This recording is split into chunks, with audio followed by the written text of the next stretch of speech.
Welcome to the Deep Dive. We're here to cut through the noise and get you the insights that, well, really matter. Today, we've put together something very specific, especially for you, the busy hotelier. We've handpicked 5 critical stories based on analysis from the experts at White Sky Hospitality. Think of it as your shortcut to understanding the big shifts in hotel and travel distribution right now. Exactly. And these aren't just, random headlines. When you connect them, you start to see a much clearer picture. It's about where the industry is actually heading and understanding these interconnected trends that gives you crucial insights for your own strategic thinking for the next quarter or even years out. Okay, great. Let's jump right into the first big one, the OTA marketing arms race. The spending here is just massive. We're talking about the 4 largest OTAs, that's Airbnb, Booking Holdings, Expedia Group, and Trip.com. Together, they spent an incredible $5.2 billion on marketing just in Q2 2025. Airbnb, for instance, really ramped up their spending to $691 million. Yeah, the number itself is huge, but the really key thing here isn't just how much they're spending, but where it's going. Social media it's rapidly overtaking Google search for travel discovery. Brian Chesky at Airbnb even said it's gradually taking over as the #1 place for travel search. Wow, okay. And then you've got AI playing a role too. Expedia has noticed that traffic coming from AI tools actually converts better. They're saying it's not just higher conversion, but the traffic is also more qualified. More qualified. So for you, the hotelier, maybe with a tighter budget, does this mean you need to rethink your whole marketing playbook? Like shift resources away from standard SEO towards social, towards AI? It definitely signals a need to reevaluate, yes. Leaning into AI for marketing could mean, not just more bookings potentially, but bookings from guests who are a better fit.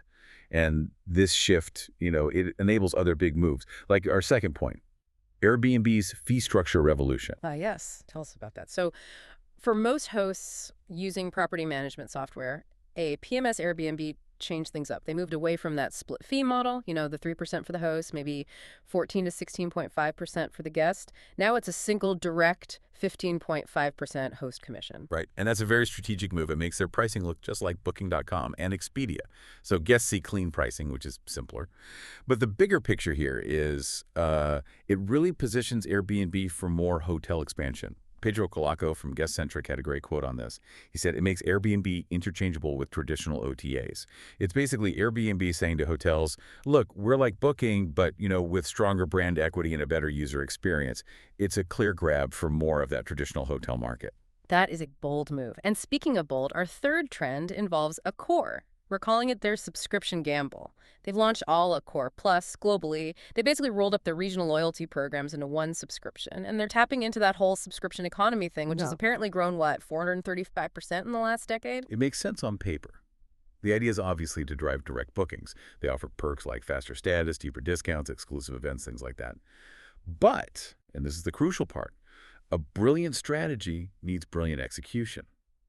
Early guest feedback. It flags some operational hiccups, problems with customer service, issues with points not accruing correctly. It just highlights a really vital lesson for any hotelier thinking about loyalty innovations.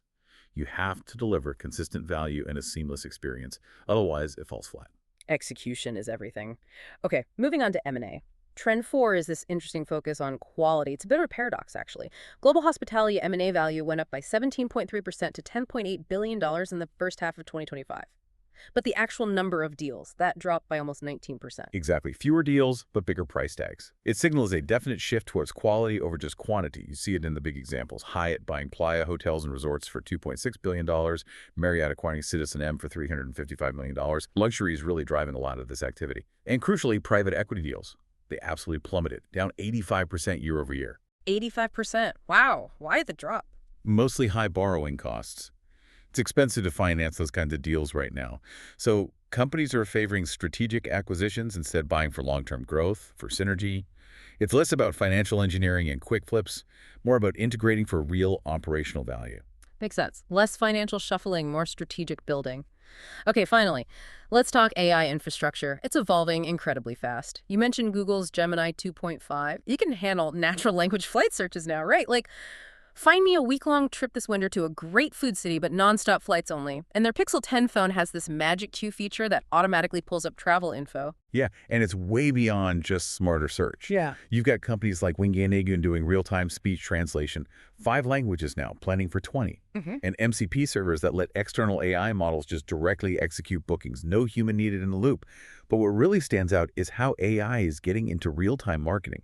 United Airlines, for example, uses AI to spot when competitors raise fees. And then they immediately push out counter-messaging on social media. Bam!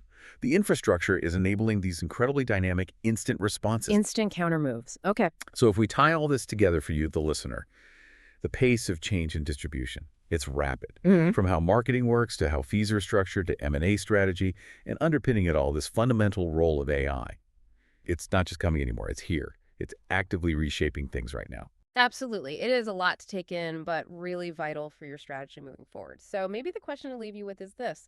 Thinking about all these shifts, the marketing changes, the fees, the M&A focus, the AI integration, what's one area in your own hotel's distribution strategy that feels like it needs a serious look right now? Definitely something to think about as you navigate this pretty dynamic and increasingly AI-powered landscape.